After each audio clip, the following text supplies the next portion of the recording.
The early 70s, America was no longer the same country that, just a few years earlier, lived for the roar of exhausts and the smell of burning rubber. Not long ago, the nights were filled with the echo of street races, long straights, empty highways, crowds of young people gathered at diners and gas stations to watch two cars disappear in a cloud of smoke. But now, something had changed. Yes, you could still hear the bassy breathing of big, naturally aspirated V8s on the boulevards. Yes, the ground still trembled whenever a Chevelle SS, a Charger RT, or a GTO rolled down a nearby street. But that roar wasn't the same anymore. It sounded quieter, as if muffled by time, by uncertainty, by the tension in the air. America was heading toward changes nobody wanted, but nobody could avoid. Insurance companies started tightening their policies. If muscle cars had once been insured like ordinary family vehicles, by the early 70s, insurers were drowning in claims, accidents, crashes, street races gone wrong, blown tires, burned-out clutches, injured pedestrians. Premiums skyrocketed, sometimes doubling, sometimes tripling. The youth, the same generation DeLorean had built the first GTO for, suddenly realized they could still buy the car, but they could no longer afford to insure it. At the same time, Washington was debating new environmental regulations. For the first time in U.S. history, people were seriously talking about emissions, air pollution, and standards meant to tame the big engines. And in 1970, the Clean Air Act came into effect, the first nail in the coffin of classic muscle cars. Engineers had to lower compression ratios, change camshafts, adjust ignition timing, all in the name of cleaner running. But with every adjustment, the engines became weaker, less sharp, less aggressive. Manufacturers grew nervous, glancing around as if looking for a place to hide from the storm they could feel coming. And in 1970, the Clean Air Act came into effect, the first nail in the coffin of classic muscle cars.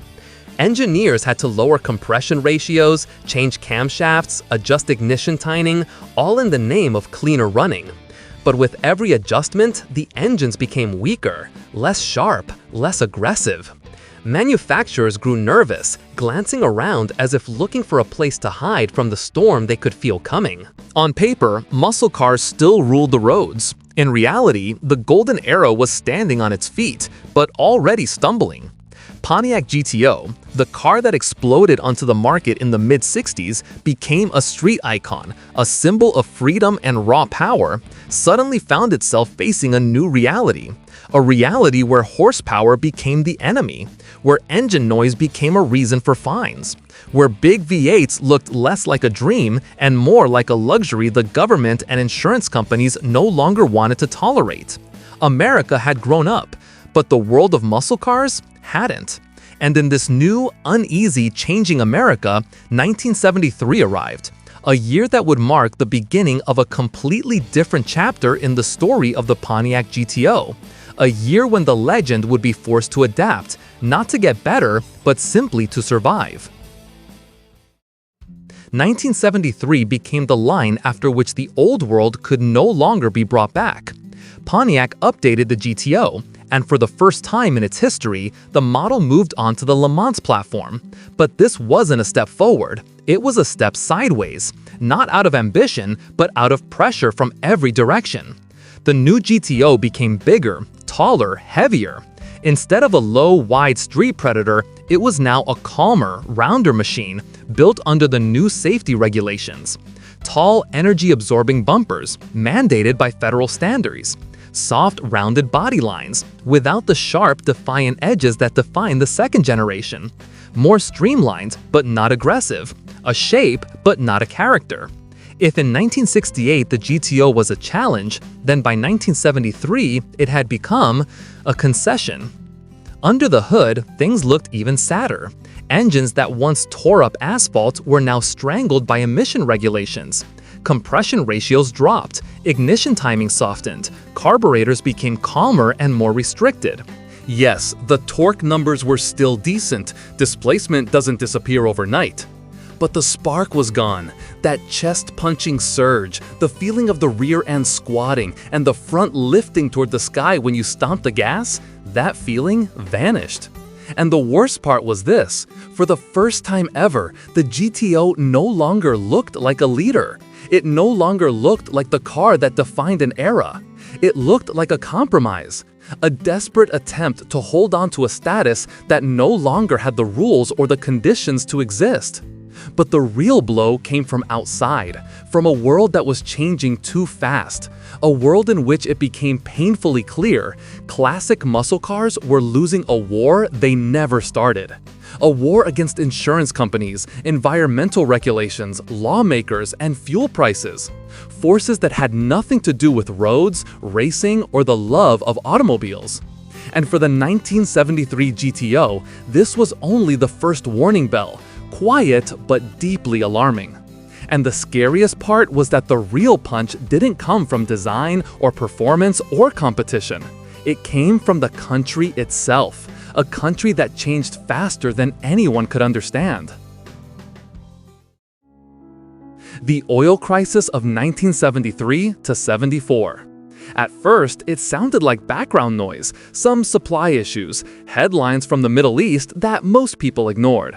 But then America saw something it had never seen before: gas lines stretching for blocks, drivers waking up at 5 a.m. just to buy a couple of gallons, no gas today signs hanging on station doors, odd even rationing days when you could buy fuel only depending on the last digit of your license plate, gas prices climbing every single month, up, and up again. A nation that once took pride in giant engines suddenly began counting every drop of fuel. Every extra minute of idling became a luxury. Every V8 turned from a dream into a potential burden. And into this new reality fell the GTO, a car born for freedom, speed, defiance, now utterly out of place in a country suddenly terrified of its own appetite. People no longer wanted to pay for power that drained a tank in one evening. Insurance companies crushed owners with insane premiums. The government demanded efficiency. Manufacturers trembled under pressure from regulators. And the GTO, once the king of the streets, suddenly became unnecessary. Not because it was bad, but because the entire world it belonged to had collapsed around it. This was the moment when the muscle car era didn't just reach the edge, it looked over the cliff. And if 1973 was a punch to the chest, then 1974 was a punch straight to the heart. That was the year when it became painfully obvious the sunset of the era wasn't a warning, it was a fact. American car culture, which had recently lived on roaring exhausts and pride in big engines, was now cracking apart at the seams. Pontiac makes another attempt to keep the GTO name afloat, but this attempt becomes a painful step toward a direction no one ever wanted to go. In 1974, the GTO is moved onto the compact Pontiac Ventura, essentially a reworked Chevrolet Nova. This is no longer the wide, aggressive street predator with a long hood and a mean stare. This is a small, tidy coupe built not for motel side races, but to satisfy new regulations, insurance demands, and fuel economy concerns. The car becomes smaller in every way, smaller in size, smaller in weight, smaller in power, and most painfully, smaller emotion. Just a few years earlier, the GTO was a symbol of America, a loud and muscular embodiment of freedom and risk. And now, a sensible, proper, almost modest compact that looks as if it's embarrassed to wear its legendary name.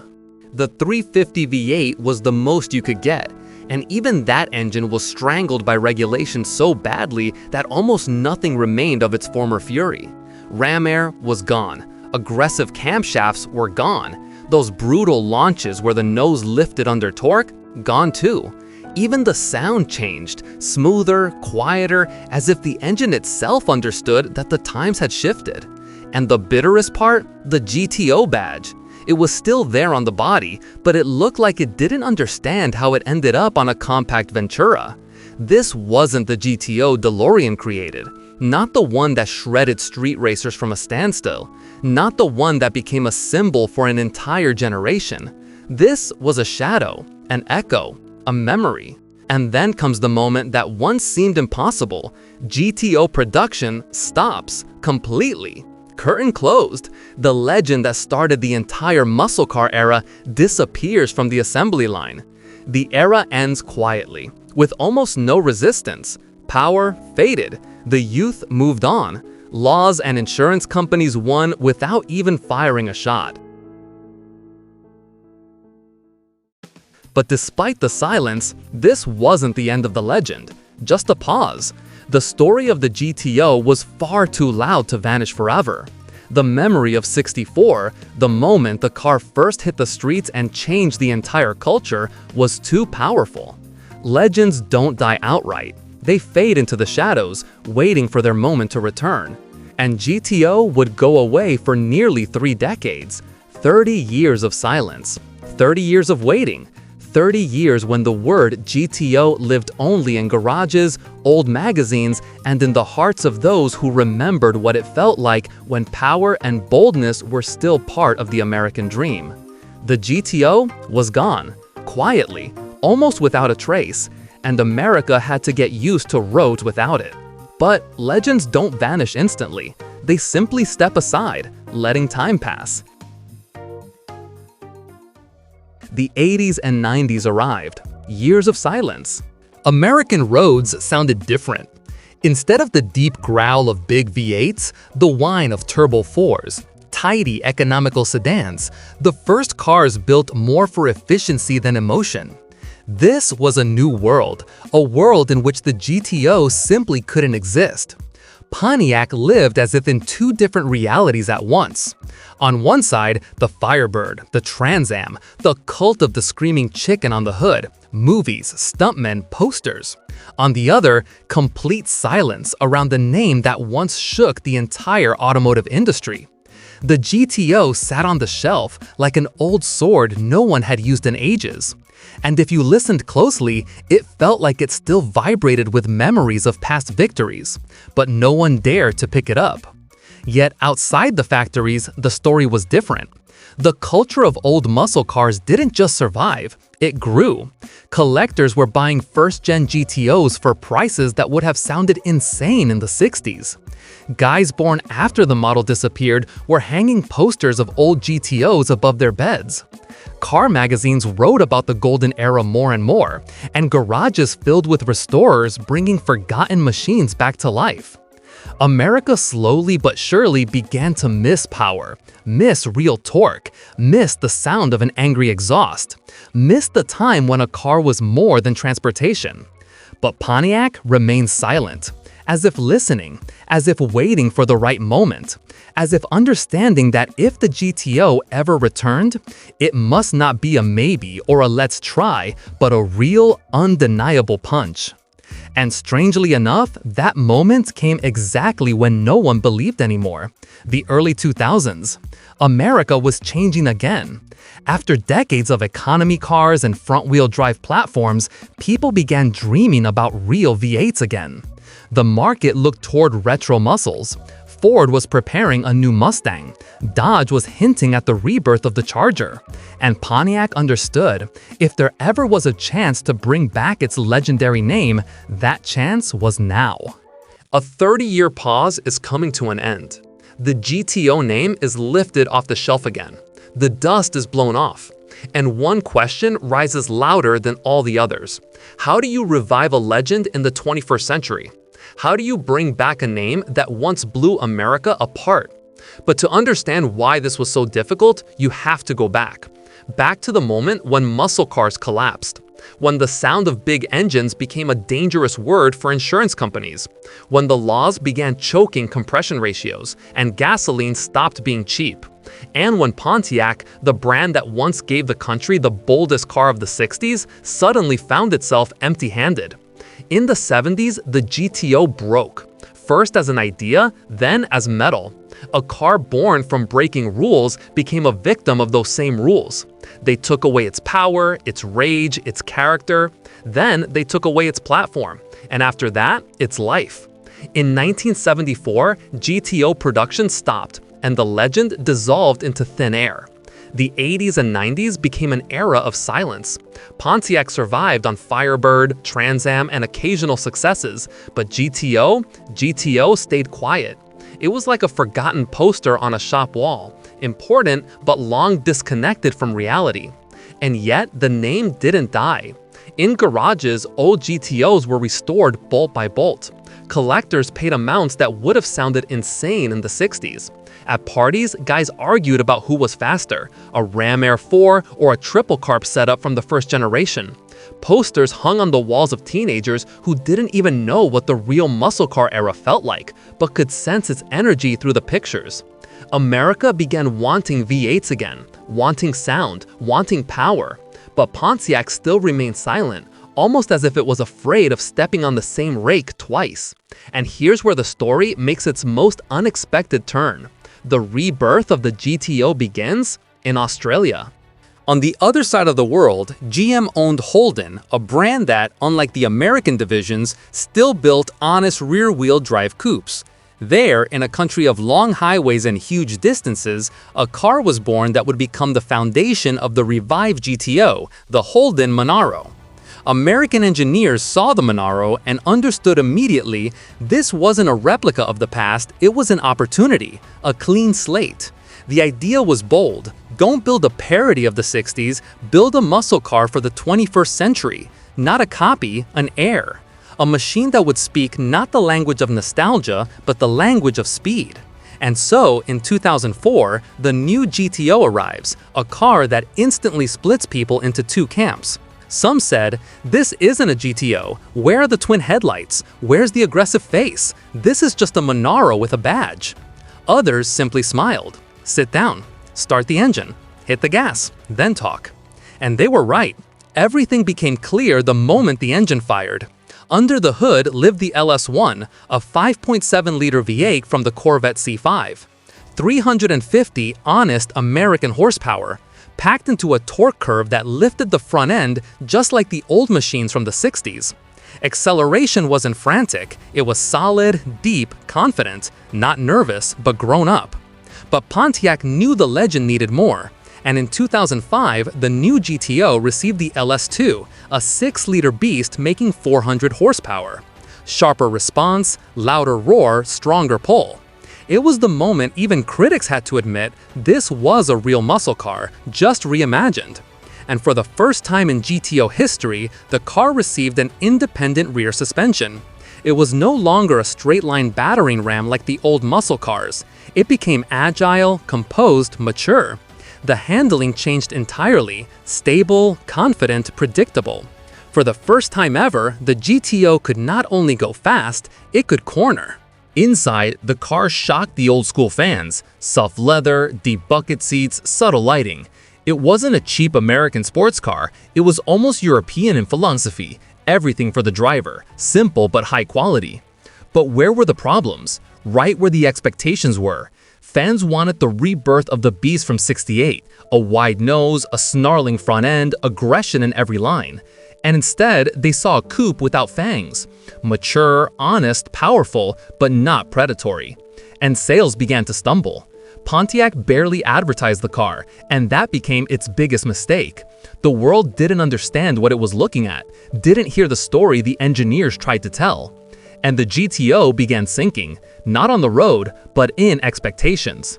But the road changed everything. Those who bought the 5th generation GTO quickly realized this wasn't just a coupe. It was a wolf in sheep's clothing, a sleeper that embarrassed Mustangs, scared Europeans, and drove like a car that didn't care about opinions. 0 to 60 in 5 seconds, torque that felt like it could move a house, cornering that old muscle cars wouldn't even attempt. It was alive. But time still worked against it. Insurance went up, regulations tightened. In 2006, the GTO quietly left production. Pontiac began to sink with the rest of GM during the crisis, and 3 years later, Pontiac itself died. And it seemed like the story of the GTO was over, forever. No fanfare, no successor, no hope. But legends don't work like that. They don't need production to live, they need memory. And the fifth generation has it. Today, people call the 2004-2006 GTO misunderstood, the last true Pontiac muscle car, an American sleeper that was too honest for its time. LS2 versions rise in value. People hunt for manuals. These cars are finally recognized for what they always were, not an attempt to bring back the past, but an attempt to build something new. And here lies the most beautiful irony of all. The first GTO was born from boldness and rule-breaking. The fifth from the courage to do not what fans wanted, but what engineers believed was right. And if you listen closely to an LS2 at night, when the city is asleep, when the street reflects the headlights and the engine climbs the revs deeply with feeling, you understand one thing. A legend can disappear from the assembly line, but it never disappears from the culture. And the fifth generation Pontiac GTO is the last heartbeat of the brand, the last breath of its engine, the final scream of the machine that once changed America. The legend didn't die. It's just waiting for the next person to press the pedal.